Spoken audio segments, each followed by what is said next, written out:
Praise the Lord. Bwana Yesu asifiwe. Bwana asifiwe tena. Tunapofanya kazi kwa bidii, tunapofanya kazi, tunapokwenda na tukakubali kufanya kazi, Mungu anapitia kwa hiyo kazi kubariki maisha yetu. Mungu anapitia katika hiyo kazi na kubariki maisha yetu. Hatuwezi kosa chakula, hatuwezi kosa mkate wa kila siku. Tunapofanya kazi, hatuwezi kosa chakula mezani, na pia hatuwezi kosa pesa mfukoni. Lakini tunaposhindwa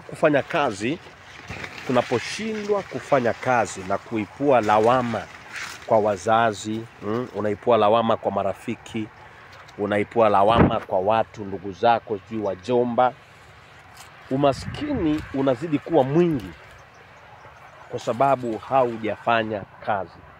Kitu ambacho nitakwambia mpendwa, hakuna haja ya kulaumu mtu, wala hakuna haja ya kulaumu wazazi. Fanya kazi na Mungu atakubariki. Unapolima mazao kama haya, lazima Mungu aingilie kati, afanye jambo, ayastawishe namna hii, alete mvua, na hizo ndizo tunaweza kushuhudia baraka za Mungu. Unajua, usitake kuona baraka za Mungu umekaa chini, mimi nilime nikuletee nyumbani umekaa, hapo ndipo useme kwamba umebarikiwa. No. Haiwezi kuwa my brother. Na hiyo sio baraka. Hiyo ni kuwa omba sasa. Kwa sababu mwenzako niko shambani nalima mazao kama hivi unavyoona, halafu wewe uko pale nyumbani, mimi nimalize kulima nikuletee, eti huo ndio muujiza useme Bwana ametenda. Wacha utapeli.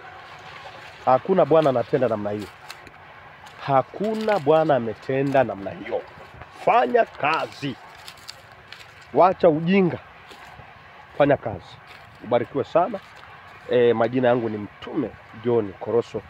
Tunamshukuru Mungu sababu ya neema ile Bwana ametupatia ya kufanya kazi. Licha ya injili tunafanya kazi.